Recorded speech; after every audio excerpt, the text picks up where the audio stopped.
Hi guys, Miss Street here again. Okay, I'm here to show you today about cutting lettuce.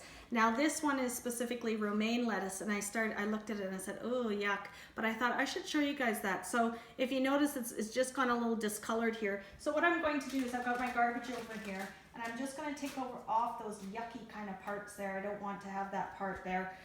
And then another thing that I didn't mention with the tomatoes, and please remember, anytime that you are cutting fruits or vegetables, always wash it first. So the main part that we want to get to, this obviously grows in the dirt here, but a lot of dirt and bugs kind of hang out down here. So that's where we want the water to ultimately get to. So I like to just kind of open the leaves and allow that water to run inside, okay? Because then it's kind of, I don't know if you can see this here, but it's kind of running out through the bottom and washing away anything that might be in there, okay? So then what I'll do afterwards is I'll just hang it upside down.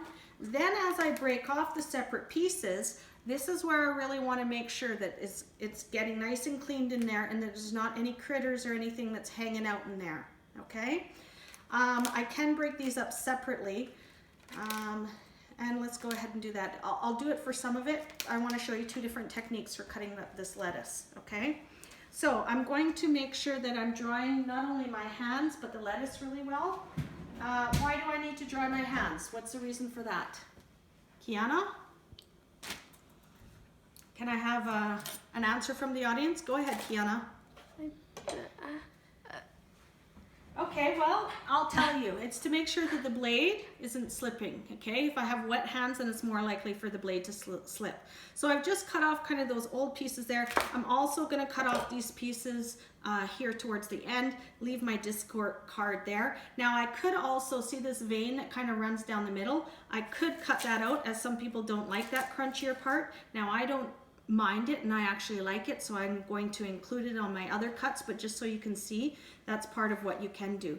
So watch what I'm going to do here. I'm going to take some cuts down this way first, okay, and then I'm going to cut it across the other way.